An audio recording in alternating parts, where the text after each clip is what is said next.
Without further ado, an emotion that reads, this House believes that governments should substantially reduce regulatory barriers, example, community consultation, environmental impact statements, that apply to mines for resources critical to developing green energy, examples, lithium, copper, rare minerals. I call upon the Prime Minister to begin the debate. Here.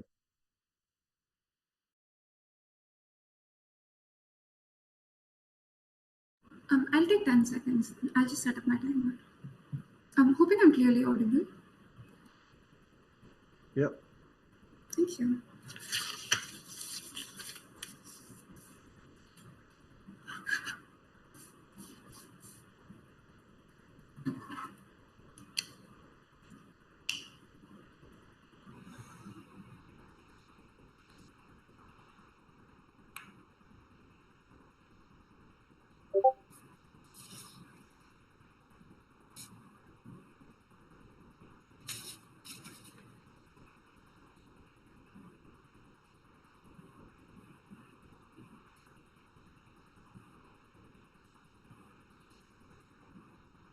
Cool.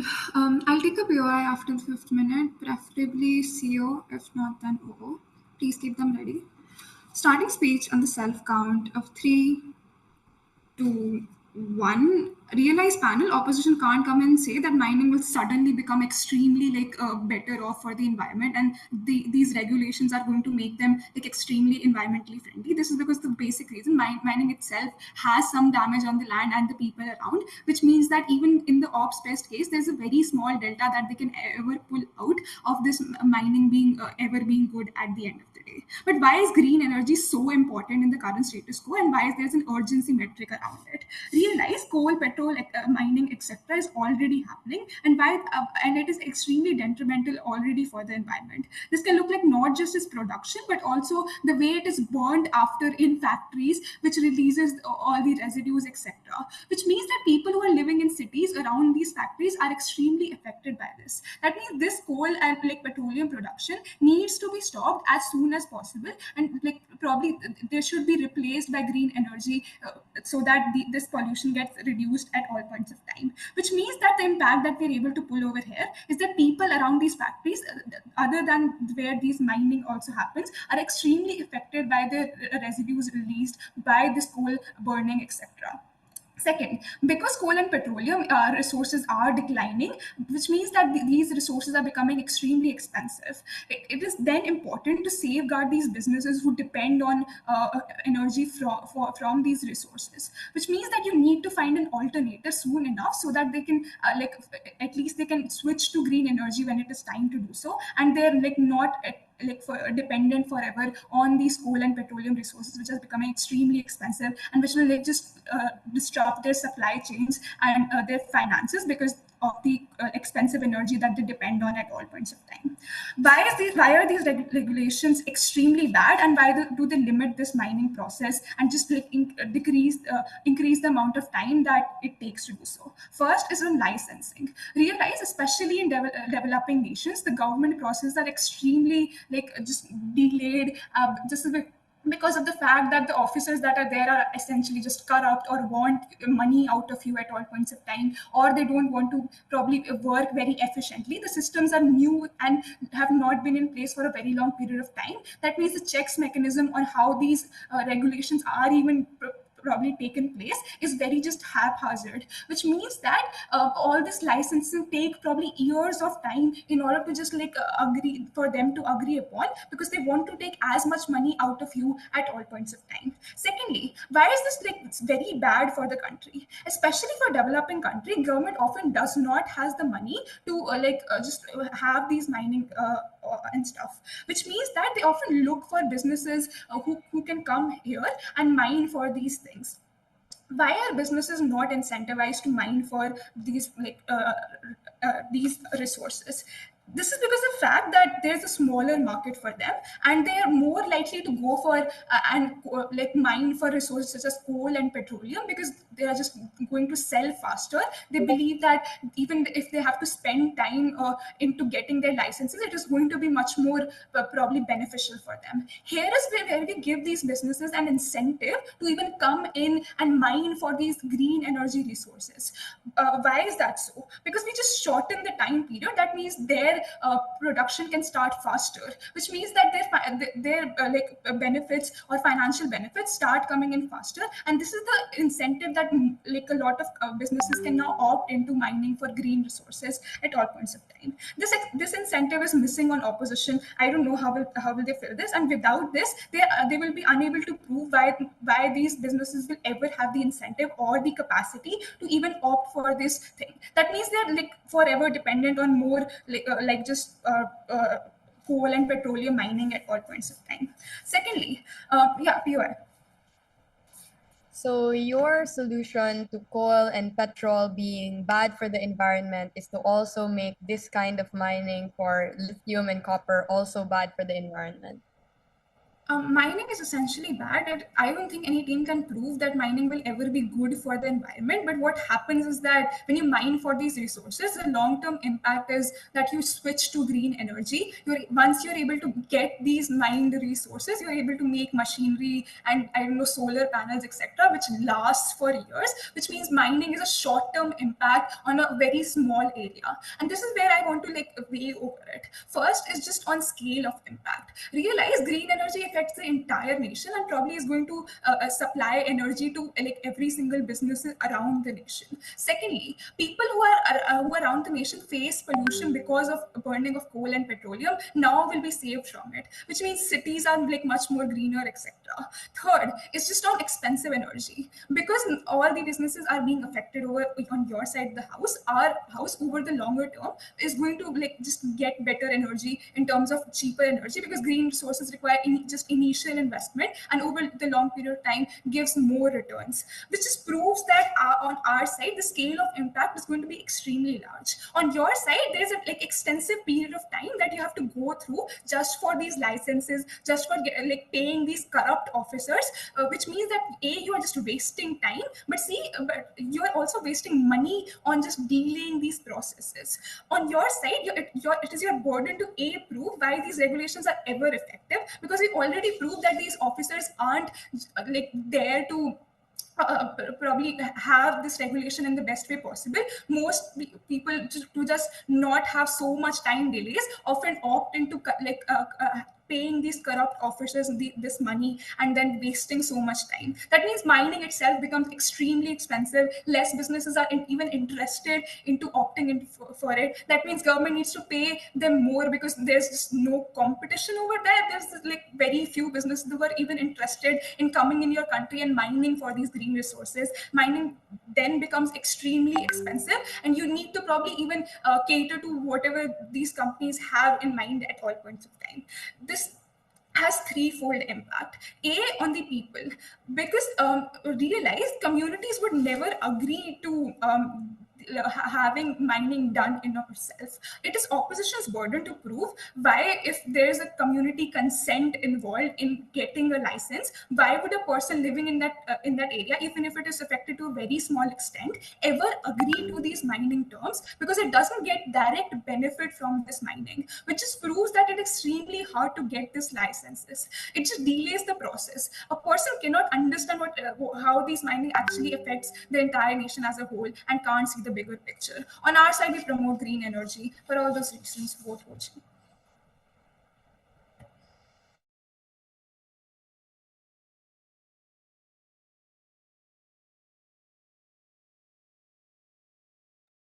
I think the Prime Minister for the speech calling upon leader of opposition to open the opposition bench. Sure. Am I audible and visible now? Yep. Great. Starting in 3. Oh, sorry. Let me set the timer. Right. POI preferably take from closing, and please write down on chat, please. Sorry, from CZ. Starting in 3, 2, 1.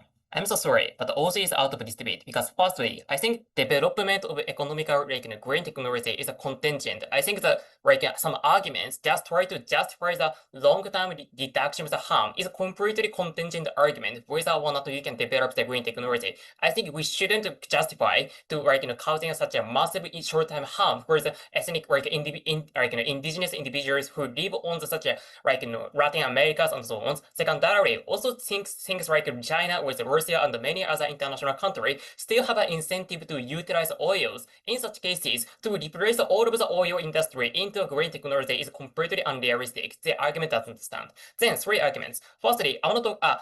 But before that, this motion's scope should be about the developing countries, things like Latin Americas and South Americas, which have a huge tons amount of the lithiums and so on. This is the context of this debate. Then 3 arguments. Firstly, about the economies. I want to preempt this argument why developing countries can't gain the economy from these motions. Secondarily, we want to talk about the pollutions likely to occur. And lastly, I want to talk about the conflict between the ethnic individuals on such a developing countries likely to worsen on their side. First argument, why economically you can gain developing countries gain the economy from these motions. This is several reasons. The main reason is because the Western countries still have environmental standards regardless of the this reduction of environmental standard by the developing countries and so on, which means even if, for example, Latin America strongly, massively reduces our environmental standard, still Western countries or the corporations which is criticized by the ESG investment have no incentive to utilize such a really illegal resources anymore. This is several reasons. Firstly, state necessarily care about the international reputations because there's a soft power problem exists. US or the UK or the many other strongest countries definitely avoid such type of illegal and unenvironmental resources anymore. Secondarily, corporations necessarily care about those things. They never utilize those resources because firstly, they are criticized by the media. Media are likely to investigate those things. Secondarily, also ESG investment necessarily involved. There's many individuals, investors who care about the environment is really rising on the status quo. Thirdly, also motion suggests this corporation is about for the green energies, and then green energy corporations have an incentive to reduce the environmental issues in the first place. They definitely avoid such a short-term harm in the first place. And lastly, also other traditional corporations like oil corporation likely to criticize those green technology corporation if they utilize those things. Insofar as corporation will bankrupt if they are strongly criticized or if they are strongly cancelled, they necessarily care about those reputations because insofar as the individual is a short term as Ochi explained. Yes, we consider this. So consumers and many individuals likely to criticize green technology in the really short term. Green technology will bankrupt. This is something green technology must care about. And thirdly, also, Western countries often have an alternative. Things like US have a shale gas or the many other things. So far they have also alternative. They are likely to avoid those most controversial type of resources. For those reasons, firstly, developing countries simply lose the customers on their side. They can't sell your resources anymore. This is really bad for your economies. But secondarily, also all these arguments never stand. They are green their main argument of the green technology also doesn't stand in the first place. Then, second argument, we believe environmental harm likely to occur. I want to talk about how does those countries look like. Those countries often, firstly, indigenous community, indigenous people live around the Amazons or the things like around the resources, like Amazons and lithiums and so on. Secondarily, people also drink the river necessarily because they have no any safe drinks. They necessarily drink waters from rivers and so on. And so thirdly, also they sometimes live on the forest within the Amazons and so on. So cutting the forest likely to harm their living areas. Having said that, why destructive mining likely to occur on their side massively at a really massive extent?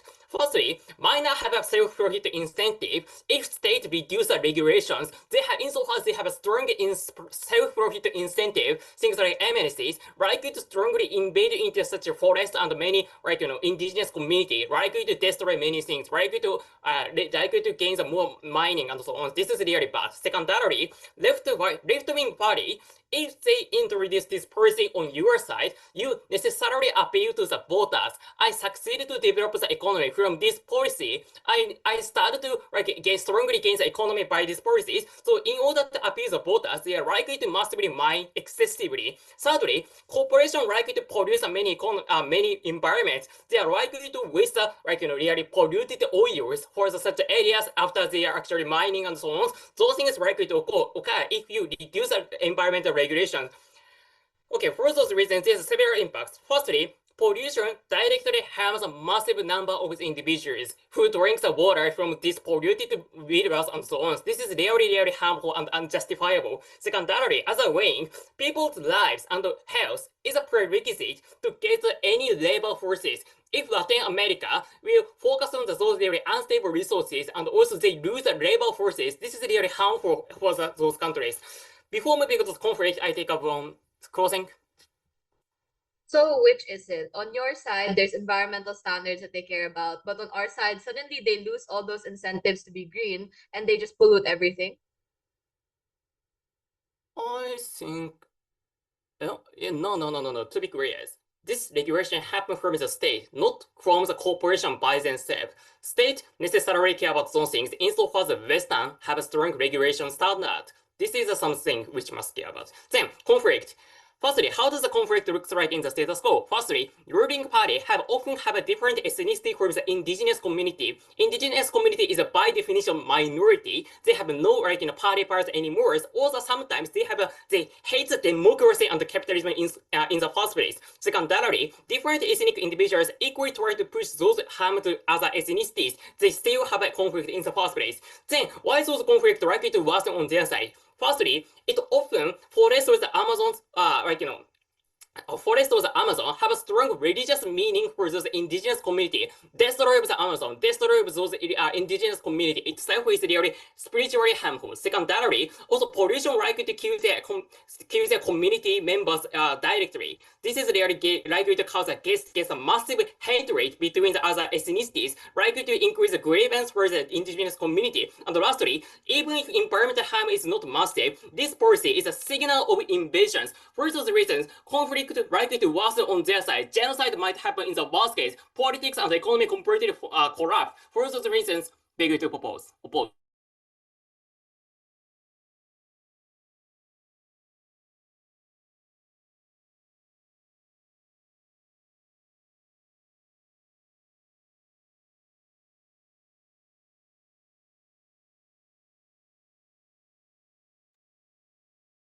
I thank the leader of opposition for its speech. I call upon the Deputy Prime Minister, please. Here. Hi, I'll take 20 seconds.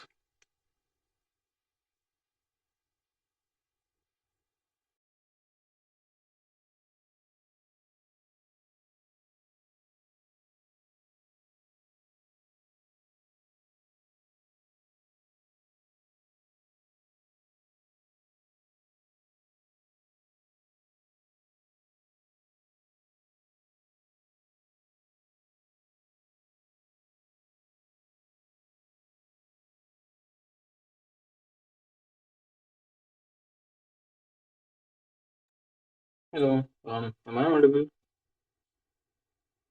Yeah. Cool. Greetings to the room. Shashwat going BPM, prefer pronounce he/him. POI preferences. Oh yeah, unmute, say POI verbally. And your bench. I'll preferably take one from CO, if not then from OO. Cool. Starting my speech in a self count. Just a second, just setting up my timer.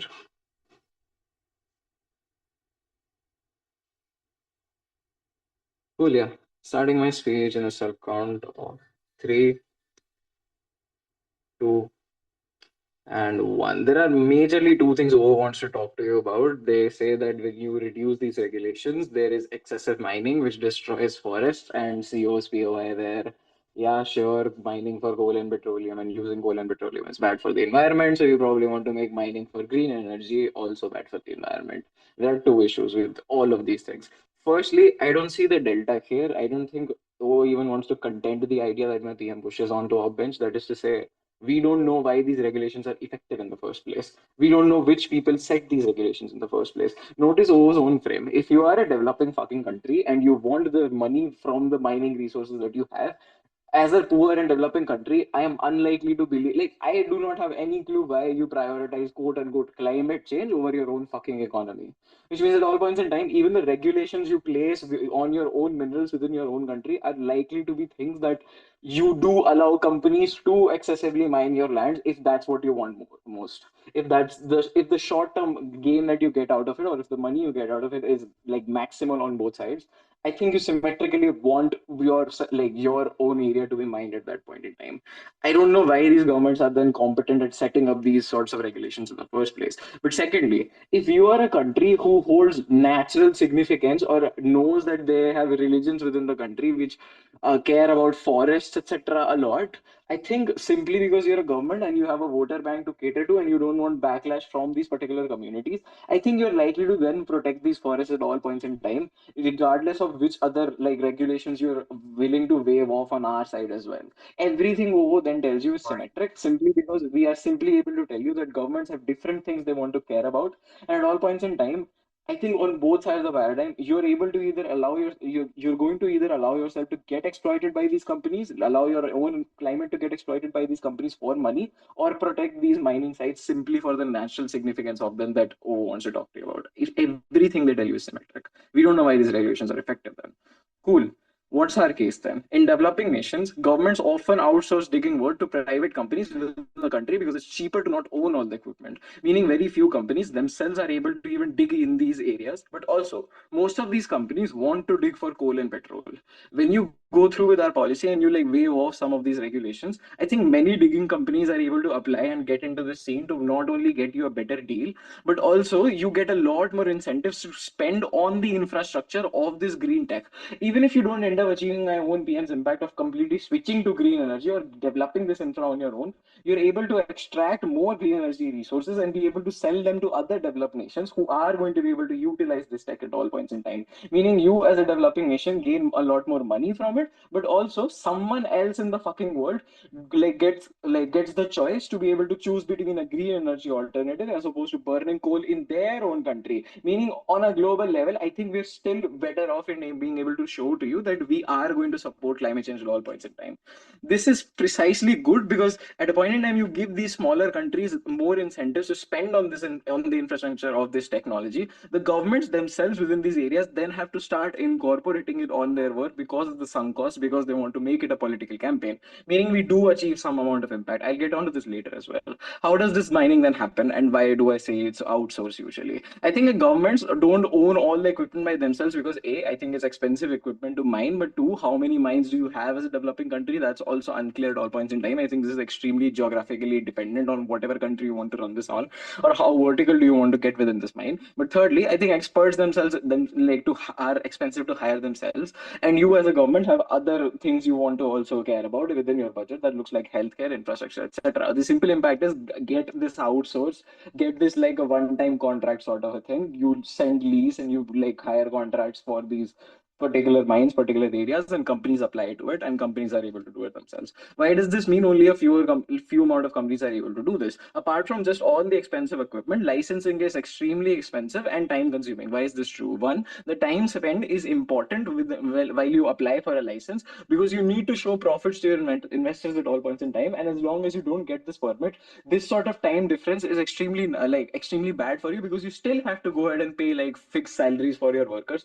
while making no profit for the company at all. But secondly, I think time in itself is also sensitive in mining. You can't always mine. Sometimes it's unsafe to mine when geographical tectonic plates are doing their own thing, and like experts tell you shouldn't mine. At all points in time, if no one wants to take up this mining site's job, even if you remove all barriers, because at a point in time their own workers die in it, it's their legal liability, it's their ass that's going to get sued in court.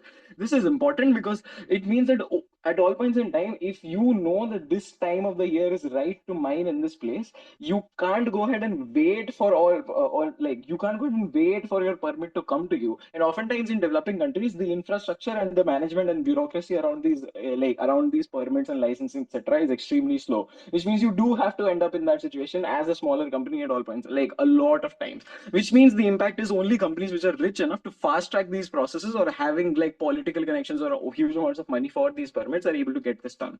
Why do a lot of these companies, particularly in developing areas, then have incentives to mine coal and petrol exclusively? Firstly, coal and petrol fly off the shelf within developing countries. Everyone from a normal person to bigger ass factories use it. But secondly, you have ready-made infrastructure that is developed on coal and petroleum. Like green energy is something that's new to your country. But thirdly, I think there's most amount of investment that already readily exists within the supply chains of coal and petroleum, etc. This creates it a very safe investment to go into. When you when you enact that policy and you reduce the amount of money or the amount of time required to go through with these regulations and start digging and earning profits for your company, we think a lot more digging companies are able to apply, getting you a better deal. This better deal is extremely important simply because you save out on a lot of money, which as a developing nation, I don't have to show you why saving more money for the government is extremely important. But secondly, we think at all points in time, the more companies you have working on the same mine or the multiple companies you have engaged in this, the more no, it's 6 minutes past already.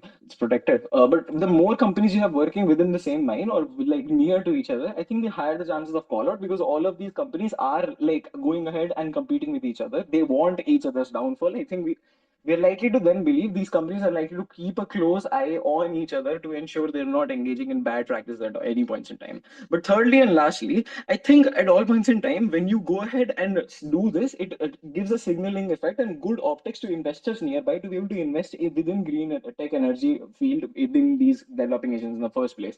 This means the governments themselves have more and more incentives to make it a political issue and start developing infrastructure around these green areas. Within developed nations, we think you already have ready-made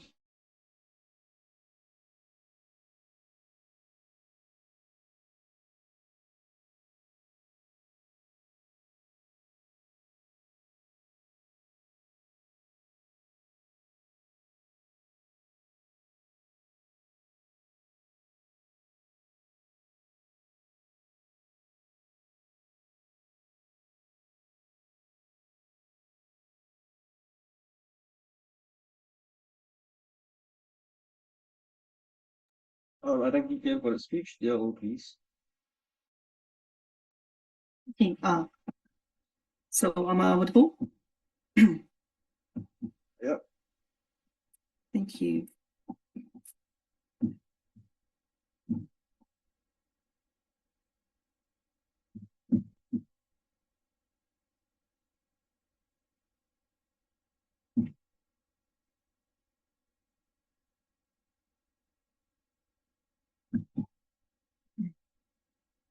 Starting my speech in 3, 2, 1.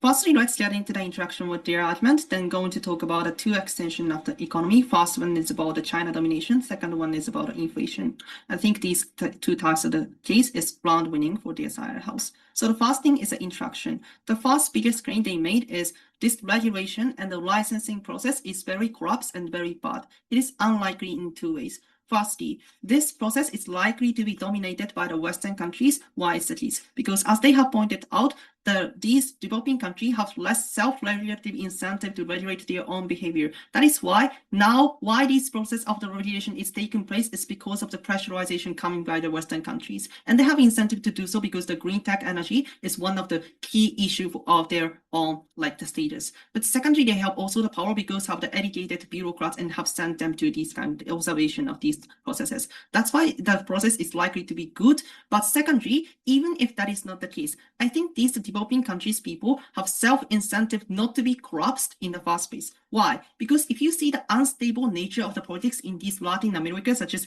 Chile, Bolivia, Venezuela, all the government is or is taking place by the new government by the form of the revolution, by the form of the violent crimes, or by the form of the eruption of the peoples. That is why the people in the bureaucratic system have self-incentive to not to corrupt, because once the government is revealed to have the corrupt, then they themselves are attacked by the angry individuals of the civilians. That's why they have incentive to make this regulation somehow applicable, as they did not point it out. So the second thing to say is they said that amnesty would come to this developing country, and that's good. So I think that's a correlational error, because note that every single country in the status quo is now having the regulation. By taking this motion, every single country in the developing countries would lose the regulation. Then where the company would go, it's just competition, and they will go to the another countries. I'm really unsure what is suddenly the amount of the company who are engaging into this green sector would increases amount of the MNCs which can develop these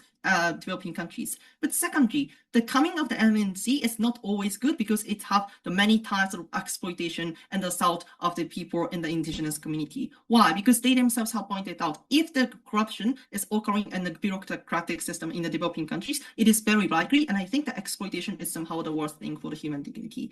And the next thing I want to talk about is the defense of the case. The only thing coming to like the pollution and the conflict case is, well, if the company is caring about the pollution, then why caring about the ESG investment, why they carry out the pollutions? The answer is very simple, because the country, that large corporation who are engaging into the green sector can send that work to the another company, such as child company, or outsourcing that job to the other companies, and this child company or the outsourced company would carry out the mining in a very harsh process. That's why the pollution is likely to happen. This is answers to the POR, and why there's massive forest destruction, massive pollution of the water, and the people cannot have the food to put on the table. It's likely to happen in their side of the house. And also there are no the engagement coming from their side of the house about the conflict where the indigenous people is lose their home out of their community, and like without no subsidies. That's, I think, very horrific situation. Then move on to the economical condition. We have pointed out, even if we increase the amount of the mining resources, the Western country is not likely to buy these resources, which means this is because they heavily cares about their own status because of the green images, and also the company themselves a green company. That is why they have less incentive to do that. So what's the conclusion of this? They necessarily rely on China in this, validating this motion. Why is this? Because China have the incentive to integrate this Latin America part into their own supply chain. Why? Because the China dominated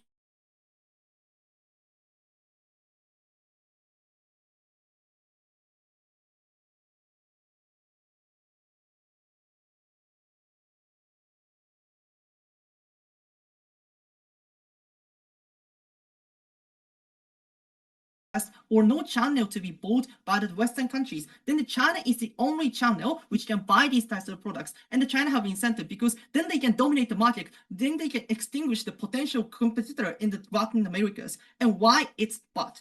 Three bad things. Firstly, developing countries cannot outcompete China, never again, once they are integrated into the supply chain. That is why they have to, and the only channel they can sell the resources is through the China. That is why they have to obey what the China says, and they have to obey like the very low prices buying bought out by the China. This loses the potential and opportunity cost, which otherwise they can long-term sell their own resources to the Western countries, which occurs in outside the house. But secondly, it is bad because there's more the domination of the China, and which means like the China can jack up the prices of the green tech, and green tech is, as they have pointed out, very important for the environment of the world, which means the green tech is less accessible on their side of the house because China would hijack the prices. And last thing is some privacy risk, which have the US and some European countries have pointed out. Before moving on to the next inflation point, yeah, I will take your point. Cool. Two issues. The bad MNCs you talk about, I don't know why you keep them accountable through your checks, why you're able to hold them accountable through your teeny tiny government and the big ass MNC. But secondly, we are the ones giving more competition. We are the ones ensuring more call out by giving more capacity to other companies to fight. Firstly, as we have pointed out, if this resources is very, very corrupt, if this resources is polluted, is taken by the very polluted manner, Western country is not likely to buy this. You have no reputation to do that. Then I have pointed out that only the market would dominate would be China, and that's the counterfactual. Then moving on to the inflation part. So why the inflation happens? I have to point out the unique nature of the Latin American politics. In many cases, the government is likely to corrupt in the tens or some years in Latin America, and they will do the printing a lot of money by mining the more resources. Then what happens? Then the inflation happens and people get angry. And when the people get angry, the new party would come and I'm the messiah of this situation. And they will also print the money to get the population from the people. That cycle is never ending on these Latin American contexts. But here, now is a unique condition where the Western countries can intervene and regulate the behavior of the excessive mining resources. That is why they are not in the case of the inflation. That is why they now don't have to lose their own food to put on the table. They're not starving. This is very important because this is not contingent on the effective regulation. Even if the regulation is somehow corrupt, if we can demote the speed of the acceleration of the economy, we can stop the inflation, and this inflation deprives the people's life richly. For these reasons, I'm very proud to oppose.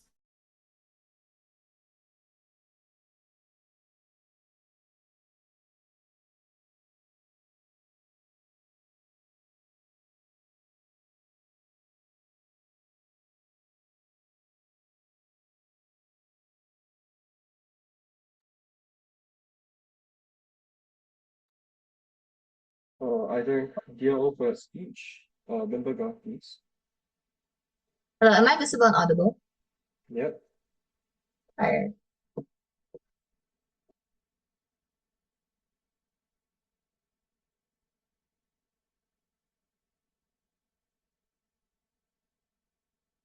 We need to face the music. Mining in the status quo already pollutes and hurts indigenous groups. The margin of opening opposition is very, very slim. But the most important comment that I want to make towards them is there is no defense of their counterfactual and no defense of the comparative on their side.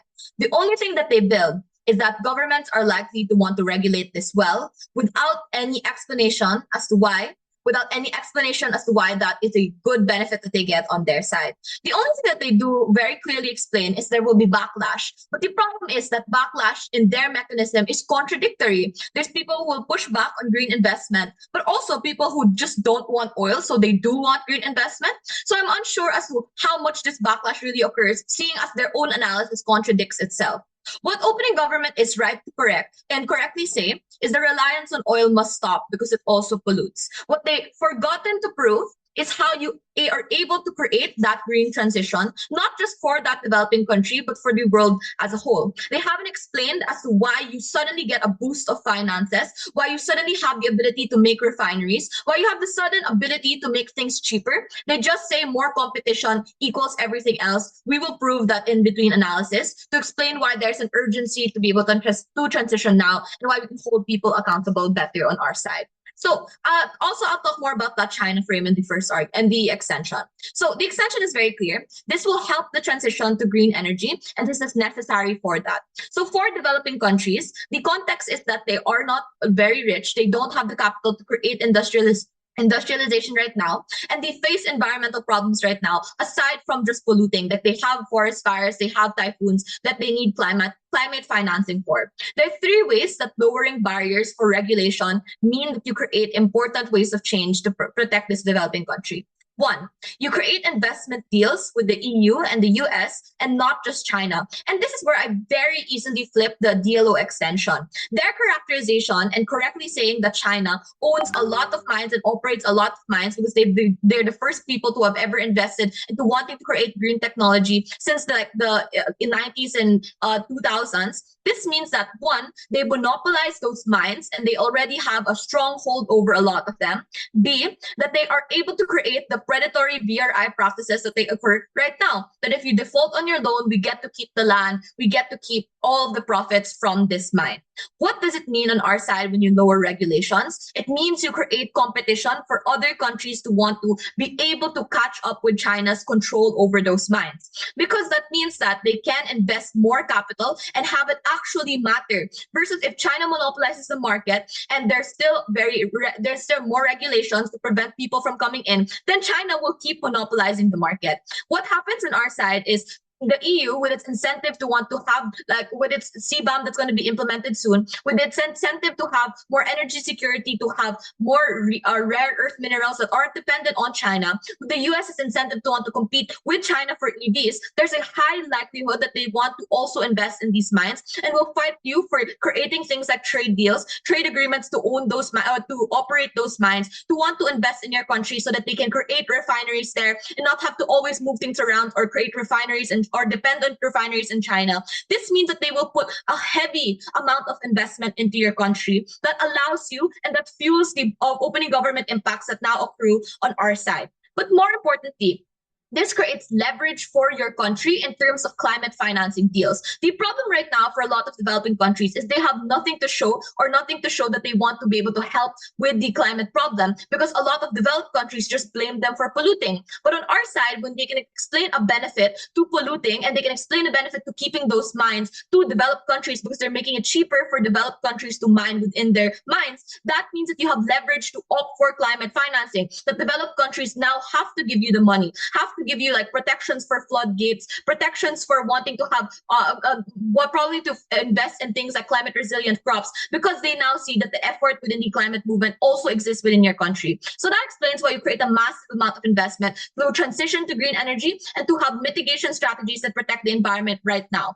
The second, here's where I just want to weigh. If you care about abuse on either side, what you have to care about is who then benefits of those abuse, because if it exists on either side, we want to talk about why it's better that you have more accountable actors, at least get more investment out of it, versus predatory deals that lead you nowhere. The second part of this argument will explain that the transparency is important for mining. And this is the counterfactual that opening opposition does not want to accept, that a lot of governments, A, create back-end deals, which just creates monopolies over those areas. Because there's an incentive to still profit off of mining, they just do it illegally.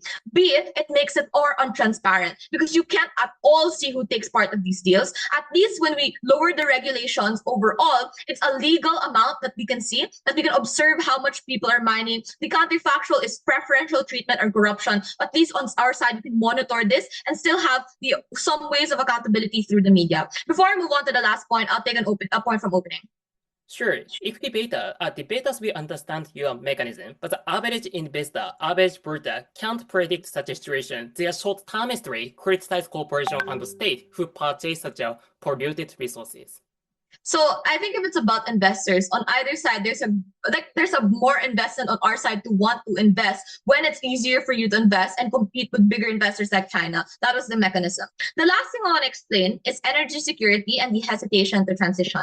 And here's where I want to frame, where there's a hesitation to want to actually invest into these mines and use them for green energy. Instead, you use them for more polluting things when they're heavily regulated and when there's no other people competing in the market, because you want to protect the economy and the people there. And that is bad because A, that leaves you vulnerable to the tariffs that the US is going to hit against you if you rely on Russian oil. And B, oil is just simply running out. Like, look at the Philippines. The Malampaya oil field is running out of oil very quickly. And this means that we have to be able to transition to more clean energy and more sustainable sources of energy. What happens on our side is that you're able to have that clear transition because you can invest in things like green energy, which doesn't just help the environment, but maintains your economy. So that means that you can keep manufacturing because you have oil, you have energy to base it out of. You can keep giving electricity to cities because you have hydropower dams that are able to fuel this. And this was a more important benefit because this one's a lot more secure than the speculative harm of whether or not you're able to help the environment. Here we just securely say this is better for people because they don't run out of electricity. And this is also better for the world as a whole, because when you have more investment from the EU and the US,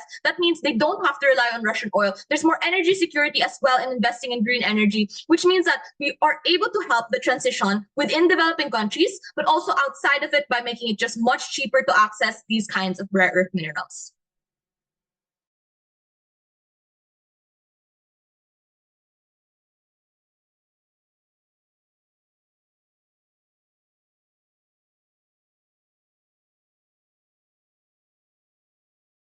Hello, am I visible now?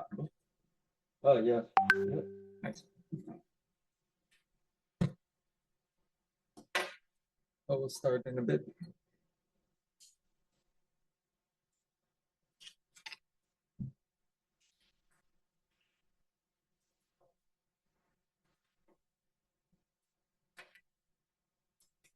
Right.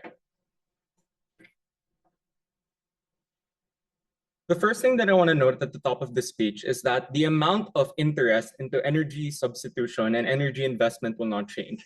The reason for that is because regardless of what happens in this debate, the supply of oil and coal is sufficiently going down, which means that there are obviously incentives for even companies like ExxonMobil to want to diversify into green energy sectors. So even if the barriers get higher, it doesn't mean that energy and investment into this industry will stop. It doesn't mean that people will suddenly just continue mining oil and all of those things. They are mining oil right now, and they will continue to do things like mine for these resources.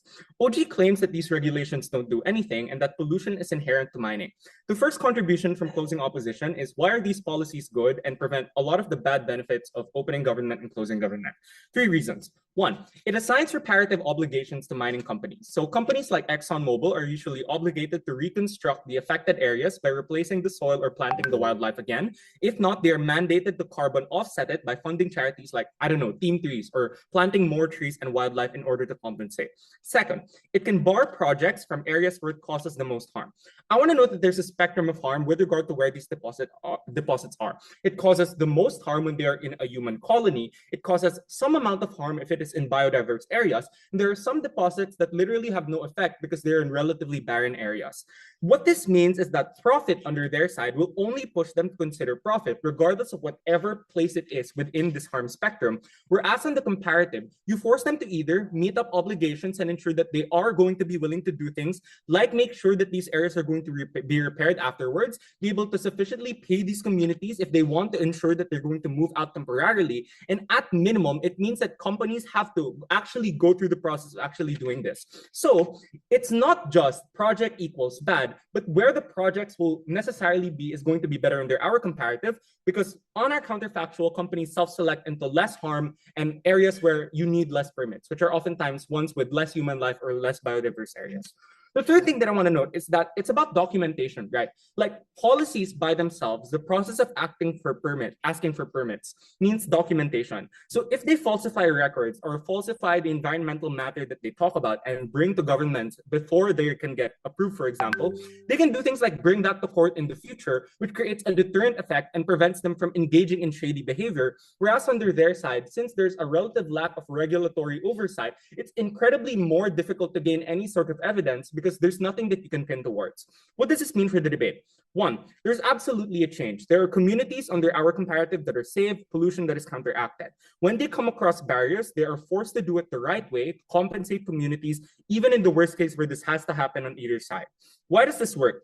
1, there's competition between companies for government accounts. So they compete on the basis of how much they can attain these permits and how willing they are to do things like engage green in this way. Secondly, environment is a uniquely political point of discourse, even in developing countries, which oftentimes means that governments are pressured to ensure that these are enacted properly, which is why even if the Philippines is pretty corrupt, there are still massive projects and public-private partnerships between local governments and companies and Copenhagen energy companies. But thirdly, a lot of the time, these are headed by technocratic councils, which oftentimes are detached from the push and pull of corrupt governance. And oftentimes there are mutual incentives to ensure that this is done the right way. If anything, at minimum, there's no change if you assume that there's going to be no ability to be able to enforce these policies.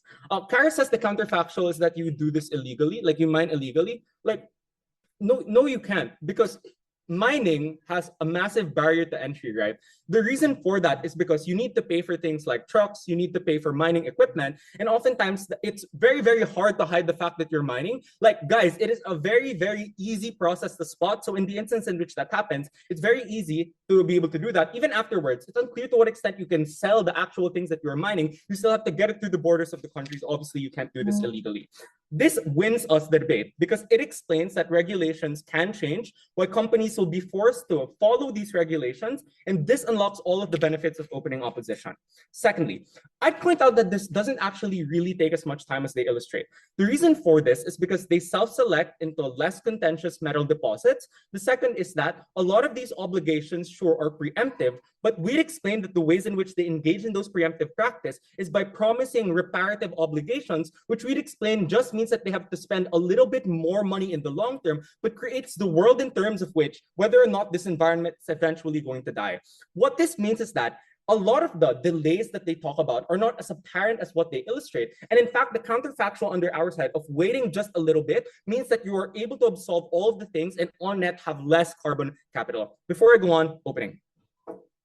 Cool. Whatever you say is symmetric. If you have to move people to mine somewhere, you will have to pay them. This is about reducing the amount of licenses you need from the government. You can never destroy another individual's property without compensating them and taking their consent first. Basic rights 15 exist. seconds. 15 seconds. So no, because you are reducing the regulatory pressure for them to do things like get permits.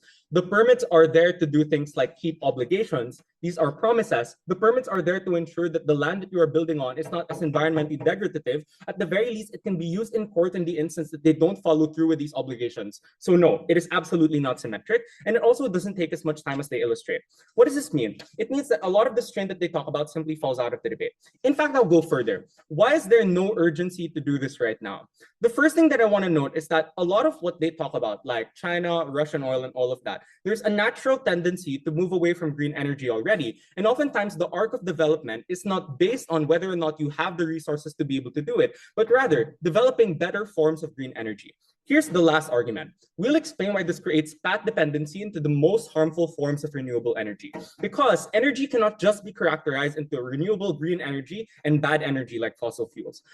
Being able to rely on things like electric vehicles and the ways in which they power those things is necessarily a bad thing. Because electric vehicles do not create a net good within reversing a lot of the things that we rely on things like climate change. Which is why companies, when there is no oversupply of things like steel, oftentimes diversify into alternative forms of energy production, such as, for example, the creation of water-powered cars, which is currently being invested into by ExxonMobil.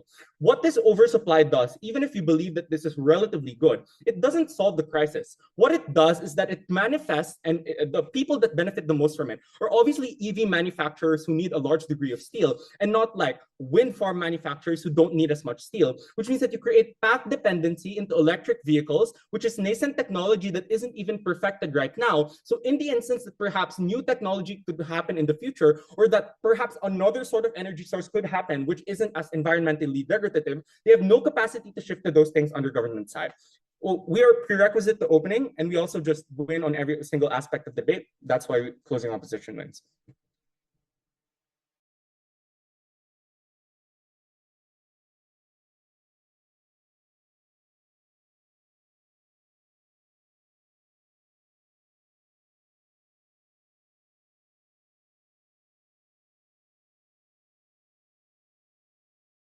Hi, I think the member of the speech, Garfield, please.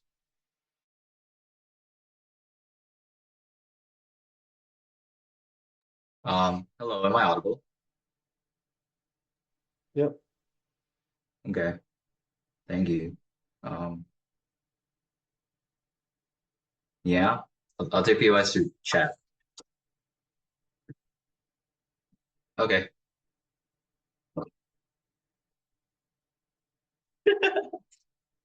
Okay.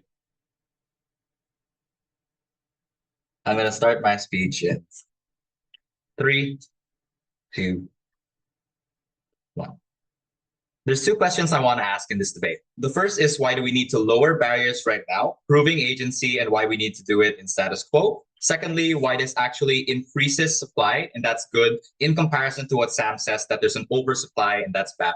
Firstly, why do we need to lower barriers? Cara explains to you a broad set of ideas as to why there's current urgency right now, and we need immediate transition towards green energy. Firstly, it's growing energy security and extreme aversion to transition. You are either scared as a developing country because it slows your growth and might induce inflation, but also simultaneously occurs along growing energy demands from booming populations like within India and increasing concerns of energy insecurity precisely because of like wars with Ukraine or lowering supplies of oil.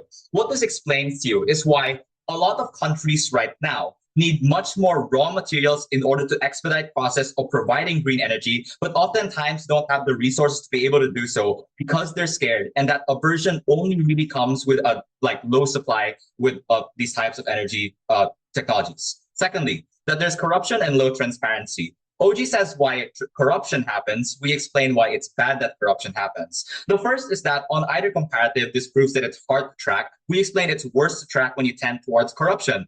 Do things like expedite permits. You make it harder for people to do things like call out governments in instances where you want to hold them accountable. You make it difficult to fight and combat entrenched monopolies that are able to use political connections to do things like take over mining sites and therefore reduce negotiations. What this uniquely proves to you is why we flip the arguments that come from opening and closing, but also unlock the benefits of why corruption is bad and why we need to assess it from opening government. Lastly, even if you didn't believe all of these things, it's finance, it's quick transitions and climate financing. On the first level, Cara explains to you why it's much easier for you to get much more climate financing towards things like energy, get better deals like other than the 2 million that's provided towards these countries in order to do things like invest or take out loans for climate financing. Be able to not only one, inject more FDI into your country, but also allow for the IMF to give you more loans insofar as you want to do things like transition to green energy, because it feels like you're doing things like impacting ESG and actually moving and pushing towards that goal. Where historically, a lot of developing countries have been precisely blamed for a lot of pollution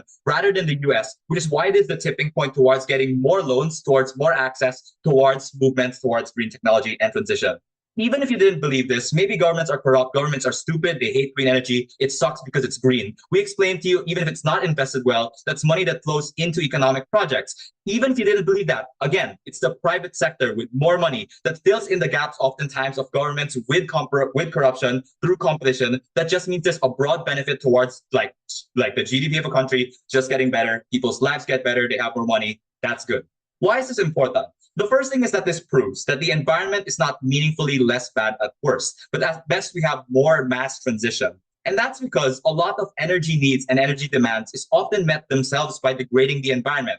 India, for example, needs to do things like convert mass amounts of agricultural land towards corn production or import mass amounts of food or sell off a lot of their food, even with growing food insecurity, precisely because in order to meet growing populations' energy demand, they need to convert this because they need to produce ethanol. This is just comparatively the same amount of terrible, right? You still take land away from IPs, you still take land away from individuals. In fact, you worsen oftentimes because there's no alternatives you can turn to. At the very least, what we explained to you is why this transition is less dire. It's easier for countries to transition and make sure that people at the very least are able to survive, meet energy demands at this point, or even at the very least just get more money to finance these things. Secondly, you cannot weigh meaningfully on environmental impact in the short term. What we explained to you, one, is why the economy gets better, and that's massively more important, why transparency and corruption only get worse under their comparative, and at the very least you're able to hold governments accountable when at the very least companies are less averse to doing things like reporting because the barriers are lower and they won't be held accountable for them, or you're able to meet energy needs sustainably in the long term through alternatives. That provides you a succinct analysis as to why we're better than all teams so far. CEO's response is twofold. One, we help people because you do carbon offsetting or remove less trees. And two, you can't hide a mine. Firstly, option works isn't hiding a mine. You just submit ESG impacts, but they never actually check it. Or you do things like expedite licensing, which is what happens with the Philippines, where the billiards can get mining licensing and permits, creating and entrenching a monopoly over mining land. Or secondly, they respond, well, energy demand is bad and stuff like that. We explain to you energy demand is growing, which means that companies and countries themselves are still forced and desperate to degrade the land, which means that on either side, environmental impact isn't meaningfully better. What this proves to you is why can't win on the environment. Clearly, we're winning because we prove everything else outside of it. Second argument, why Cara explains why international markets and green tech innovation gets better. Before that, I'll take one from closing.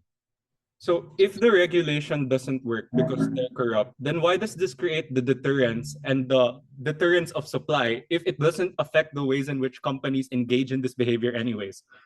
Yeah, the difference, right, is like injecting competition. The difference is more supply so that market demands can be met. Like the problem really is just that only monopolies can be entrenched. They're able to do things like control supply chains, make demand higher and stuff like that. At the very least, by liberalizing it, you can inject private competition, and therefore all of these like private governments failing is just met with private sector being better. Why international markets grow? DLO says, well, China will dominate. They don't explain why. We explain to you a variety of reasons why it is untrue. Firstly, lowering regulations lets everyone enter, not just China. It's the US, it's the EU, it's Canada, which can prop up mining extraction sites and compete with each other. Secondly, it's the increased inflow of both countries selling mining land and rare earth minerals in the market that expands capacity for green tech and green energy to buy from. One, this is good because investors now see it as more financially viable to invest and expedite development and innovation for better efficiency and generation per panel, dam, or turbine, and therefore they're more willing to invest green tech and also green energy innovations. Secondly, it explodes supply to meet countries' green energy demand and expand private opportunities. That means you naturally destroy any competition, any monopoly that might be destroyed by competition. Secondly, we flip this. You take out China. The reality now is that China has a huge monopoly over land by either taking land from countries who default from BR ideals or work with corrupt governments. The only way you can beat them is by introducing competition through the same mechanism we explained. The weighing on this is that even in the worst case, your ability to push out these products to fight monopolies is only unlocked under our side. Sam says energy demand is the same. The difference is timeline. Not only do you inject more supply now and meet demands now, because the problem right now is a supply in these instances, but secondly, it isn't a supply problem, is what they respond after this. The response to this is just like mattered. Like EV production in the EU is profiting at a loss. There's growing energy insecurity in certain Balkan states and even in the EU. Clearly, this is not a demand problem. It's clearly this is a demand problem and also a supply problem. So that's my speech. Wanja baby. Thank you.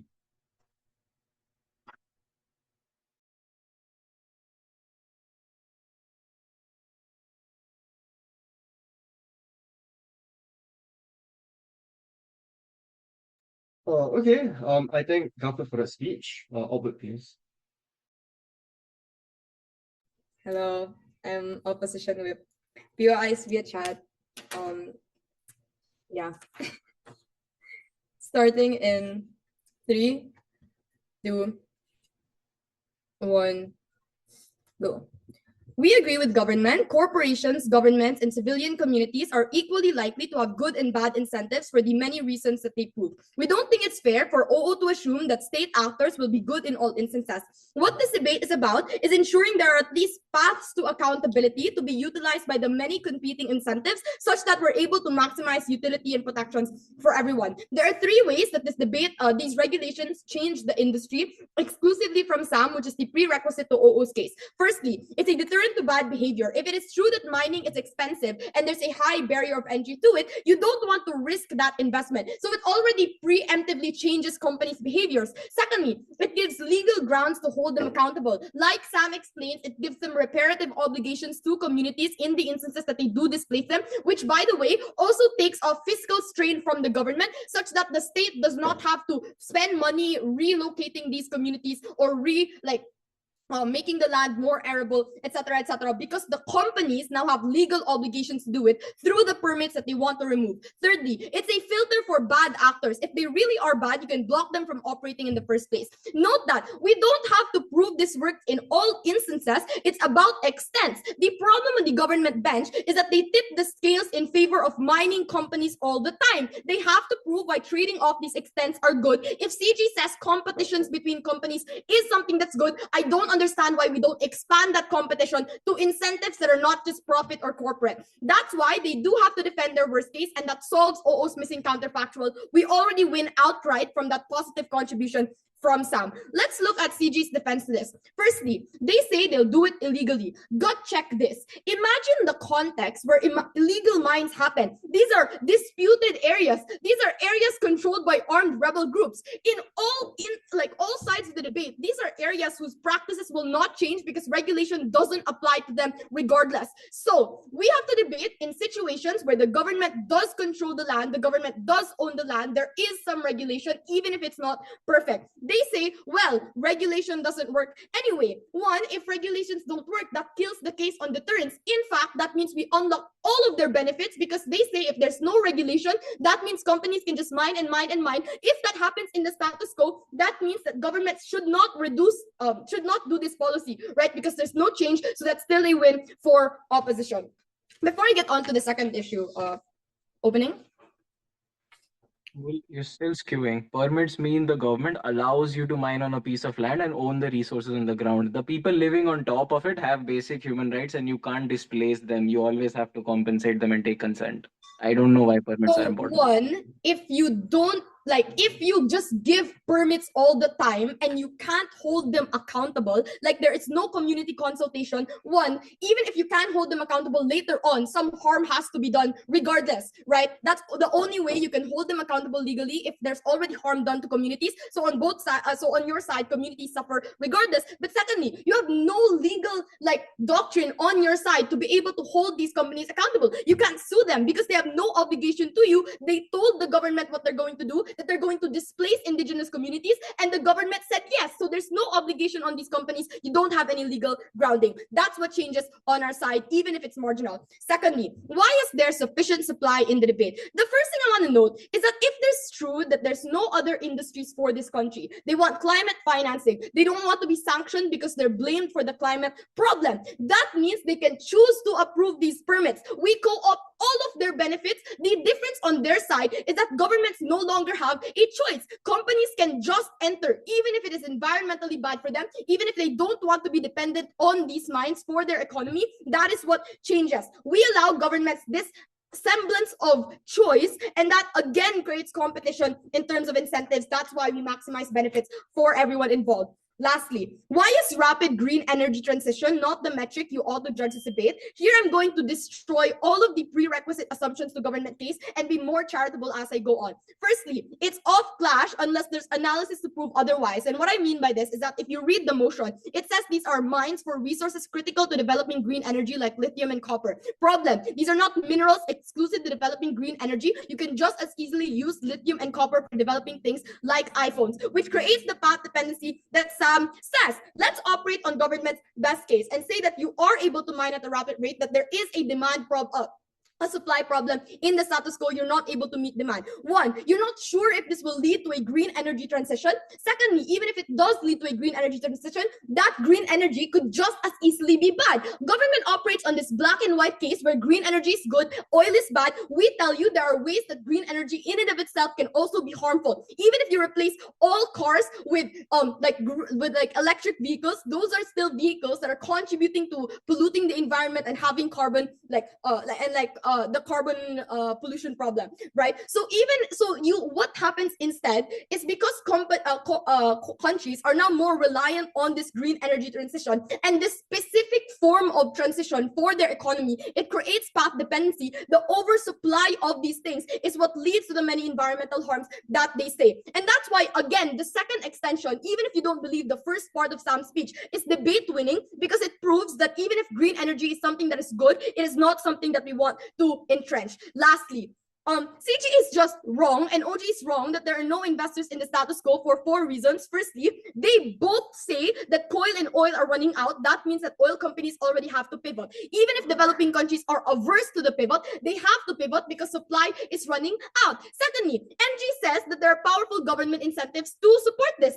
It's a requirement for EU membership. China and the US are competing in green energy, and that's again why there are investors in the status quo. Lastly, it's a new industry with lots of potential. There's a profit incentive to capture the market share, to create first movers advantage. What that means is that there's already an existing transition. That means it's already an existing demand, which removes the urgency on their side. The only thing that changes on ours is that companies have to wait, 4 or 5 months more before they can start mining, because they have to go through the bureaucratic process first. They don't prove why that 4 or 5 months is something that is so detrimental. What government has to prove structurally is why the transition will speed up rapidly to meet the increased supply that they want on their side. They don't prove why this transition will be so fast or will be so big, or why countries will be forced into it if there is if there is still some existing supply in the status quo. The transition can still happen to our side. Maybe it will be slower, maybe only slightly slower, but that is a change that we are willing to defend. On no front does government ever defend any of the harms that they have to trade off,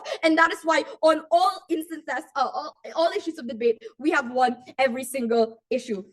Clearly, CO, thanks. Okay, I thank all debaters for the debate. We now cross the floor and virtually shake hands, and we will be back shortly with the Q&A. Yep, we're here. CEO. CO's here. Oh, can I check Kuantan as well? Okay, fantastic.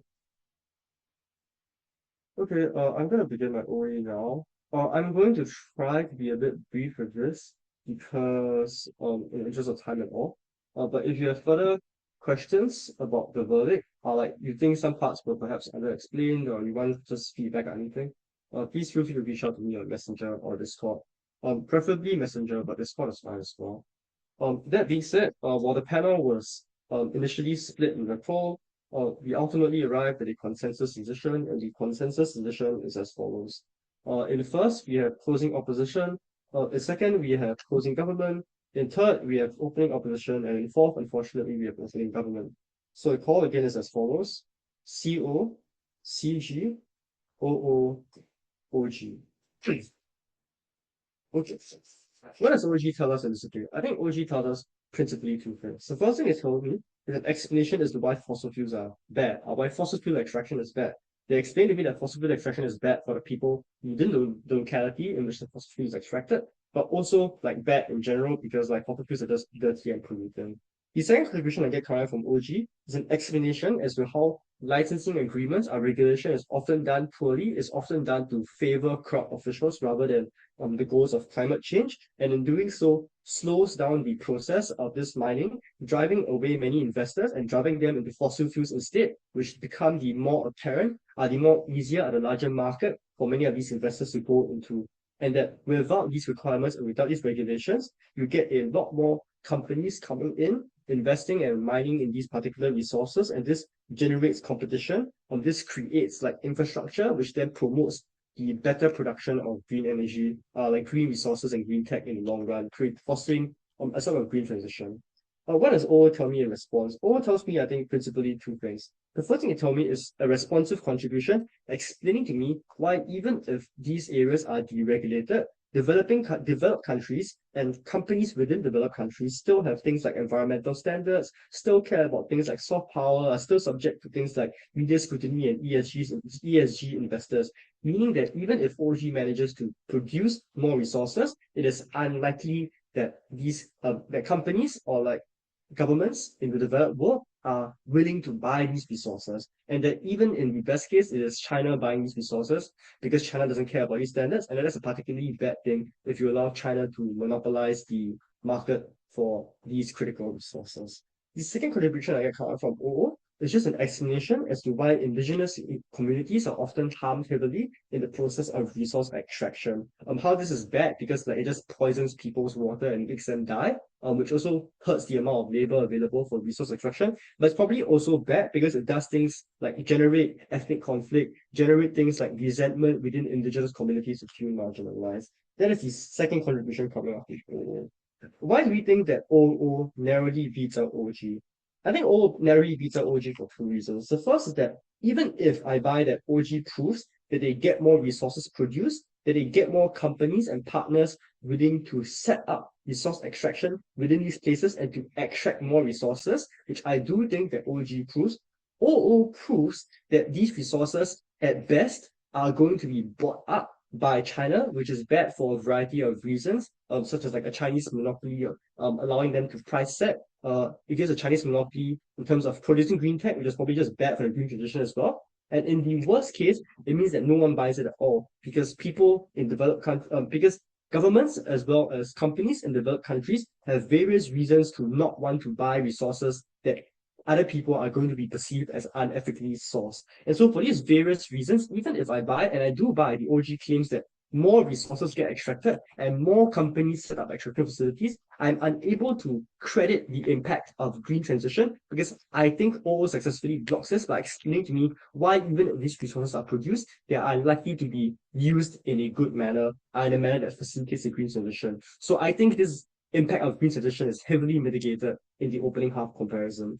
Given that that's the case, and given that this green transition appears unlikely, unproven, very small in scale, I'm likely to therefore prioritize the needs of the indigenous people, which I think OO has already proven sufficiently are harmed by these regulatory companies. I want to note here a few specific things. I know that OG tells me that many governments in these places are corrupt and don't act in good ways, and therefore there's no reason to believe that these regulations will work in a good way. But I think there's sufficient response in all explaining to me why these regulations will be good, because these regulations are often instilled by, for example, places, companies in the developed countries who actually do care about these things and will have an incentive to place good regulations. How even in less developed countries, many people care about the environment. The environment is a huge issue for voters, and so even in less developed countries, there's still an incentive for regulations and policies to be done well. So I think OO does prove sufficiently in response to OG why these regulations will be done well and will be done in a way that actually protects the indigenous communities that OO wants to protect. The second response I want to note is that I think I want to recognize that OG does give a bunch of analysis to explain to me why there's mitigation, like why there'll be some level of scrutiny anyway, because when you have multiple companies coming in, they will scrutinize each other, and things like that. But I think this is mitigation, and I don't think the level of competition or level of scrutiny is well proven enough to sufficiently mitigate the extent of harm that is incurred upon indigenous communities. So I think on balance, I'm still inclined to believe that OO significantly protects these indigenous communities to a large degree, while OG only manages to accrue a marginal and unlikely increase in the green transition. And given that's the case, I think on balance, the opening half comparison goes to OO. What does CG tell me in extension? I think CG tells me two things in extension. Three things actually. The first thing that CG tells me is they mechanize what this green transition will look like. They explain to me why places like the EU or the US are likely to invest, because they want to do things like diversify away from Russian gas, because they want to do things like secure greater energy security. And because they do this, they also impact what this green transition actually looks like. So it just looks like more stable, more affordable energy for everyone, which just helps everyone. So it's additional mechanization of the green transition and impacting of what exactly the green transition actually does for people on the ground. The second contribution I get from CG is this explanation about like green financing and why it helps less developed countries get more green financing, because now they can claim that they're also being green as well, and that lets them get more loans to do things like climate mitigation measures. The third contribution I get coming from CG is an explanation that a counterfactual is not that you don't get any deals at all, or any resource extraction at all, but a counterfactual is rather that resource extraction happens under the table, because companies will just try and evade regulations anyway, and therefore you get even worse energy extraction that is completely not subject to scrutiny or accountability at all. Why does CG's material beat the opening halves? I think CG beats OO because they explain to me why, given the reasons for the EU and US, the incentives they tell me the EU US has to promote greater energy security, to diversify, to green tech, etc., etc. I think these are sufficient reasons to overcome the response coming out from OO that tells me that the EU or US people in the developed world are unlikely to buy up these sources. Because I think CG proves why there's an existential and urgent need for the EU and US to procure more green resources, procure more green technology to create more energy security. So I think it is only in CG that gives me the mechanization and the incentive analysis to explain to me why these developed countries will, in fact, buy up these resources. It is therefore, I think, only in CG that they're able to unlock the benefits of the green transition by proving to me why the resources are procured in a way that creates a green transition. I think that's the first reason why CG overcomes OO. I think the second reason why CG overcomes OO because CG proves to me successfully that the counterfactual in the op world is not that people don't have energy use, not that resource extraction just doesn't happen at all, but rather that a resource extraction simply happens under the table and happens in a worst possible fashion. Therefore, I think severely undercutting the scale of the OO's harms and proving to me that like OO's harms still occur to some extent in the op world. Given that I think CG has heavily mitigated the extent of OO harms and has proven to me that a green transition will actually happen, I think these are grounds for CG to take it over OO. I think it is for similar reasons that CG are able to take it over OO that CG is also able to take it over OG. Because the problem in the opening half comparison was that OG was not able to overcome the analysis from OO, explaining to me why developed countries are likely to buy these resources and therefore create energy security and create things like a green transition, the impacts that the government wants to claim. And for the reasons that I already explained earlier on, I think it is only in CG where they're able to actually mechanize how this green transition happens, explain to me the incentives that are likely to activate to allow this green transition to happen, and therefore actually unlocking the impacts of like energy security greener technologies proliferating that OG wants to claim. So I think it's only in CG where they actually mechanize to the fullest extent to complete the impacts that OG wants to claim, and it's for that reason that I think CG also takes it over OG. Lastly then, to what CO tells me.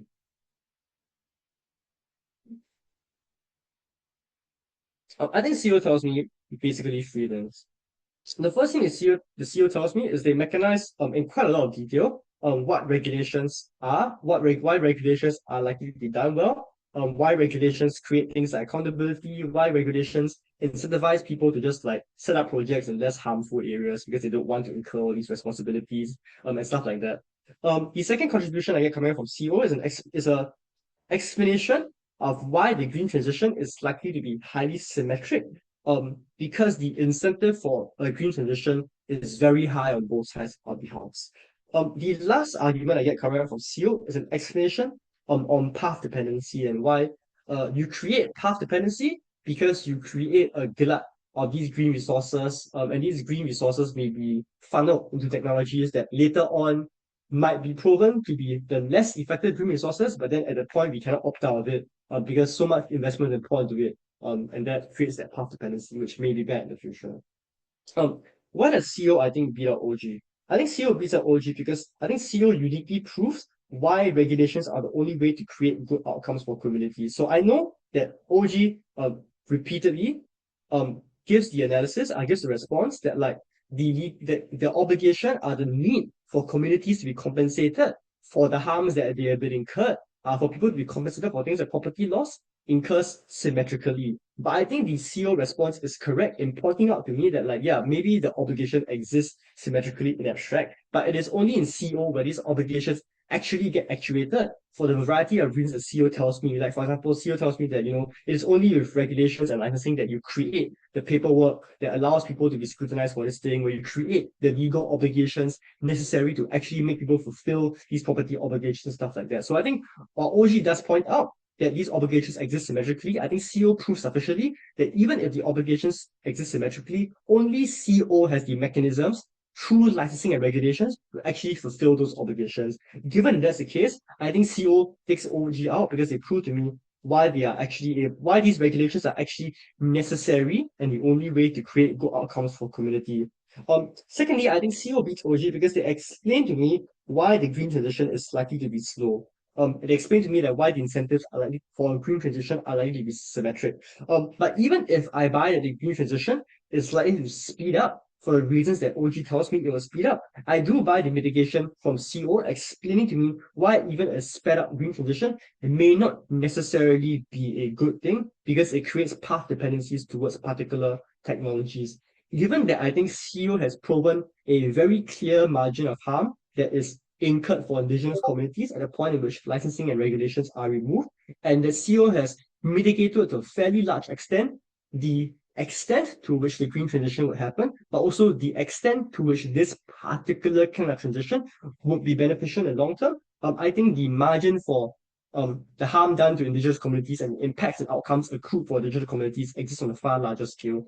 Given that's the case, I place the CO over OG. Lastly, on the COO comparison, I think again, for similar reasons as to why I place CO over OG, I'm also inclined to place CO over OO because I think CO is the only side that actually mechanizes to completion what these regulations actually look like, and why they're likely to be fostered in a good way. Because while I recognize that again, I think O does give several reasons that explain to me why regulations might be done in a good way, because, for example, even voters in less developed countries do care about things like the environment. I think it is only in CEO where this is fully concretized, when they tell me that, for example, in less developed like they actually explain to me what these regulations do, what these licensing agreements do, how they create the paperwork and the legalities necessary to hold these people accountable, how they shift people's incentives to work and create their projects in like less disruptive areas and things like that. I think it is only in CEO that actually explains to me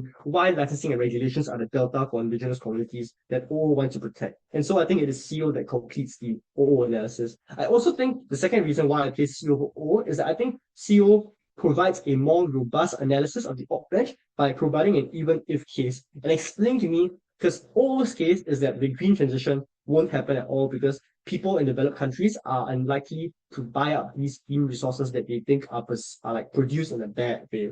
The additional analysis I get coming from CEO is to explain to me why, even if this green transition does happen, it happens at a very marginal level and it happens in a way that may create path dependencies that are less bad. So I think in terms of like robustness, I think the CO case is also more robust because it protects against a larger scale of possibilities. That is, I think, the second reason for placing the CO over OO.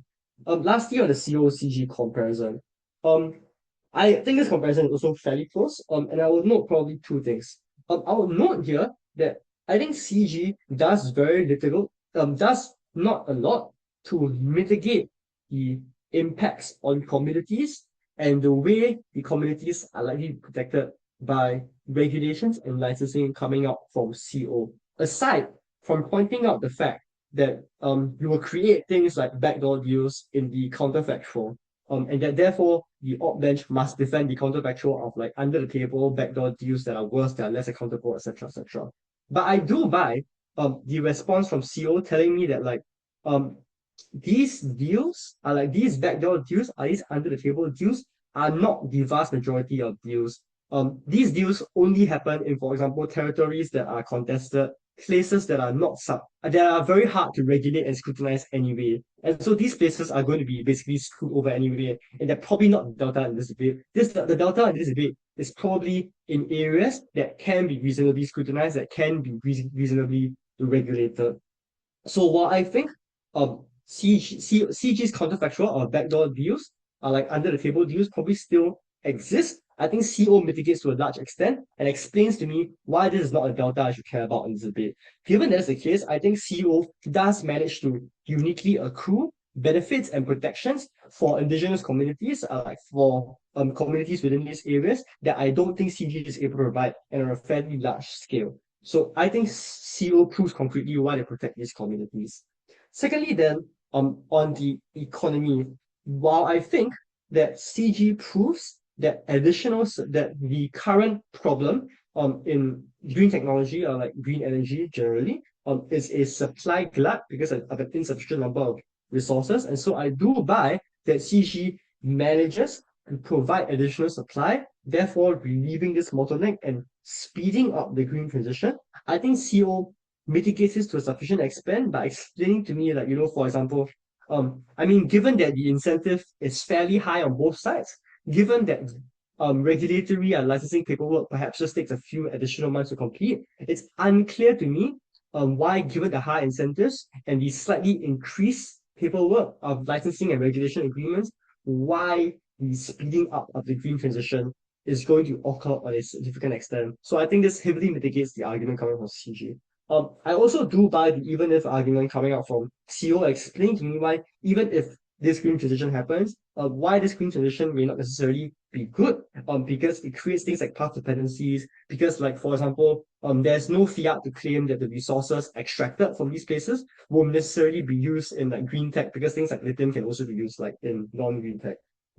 So even if these resources accrue to a significantly larger extent and speed up the transition to a larger extent, I think CO manages to undercut the impact of it by explaining to me why that might not even be a good thing in the first place. And I don't think CG responds sufficiently to the idea of path dependencies coming out from CO. So given that is the case, on the closing half comparison, I'm persuaded that there is a huge harm done to communities at a point in which licensing and regulations are removed and it is an exclusive harm that exists. And on the converse, on the green transition is only marginally sped up. And even if sped up, it is unclear to me whether I want it to be sped up in this particular way for the reasons on path dependency and etc. that CO provides. So given that's the case, and given that the impact of green transition, a scale of green transition, is I think fairly unclear, I think I'm inclined to give the closing half comparison to CO because I think CO proves clear and concrete detriments that occur exclusively when licensing regulations no longer protect the communities that they're supposed to protect. And it's for those reasons that I place the CO over the CG. But it was fairly close. And that's the verdict as it is.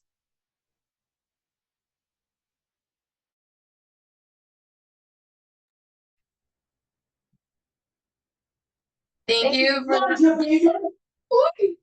much. Can I ask one question? Yeah,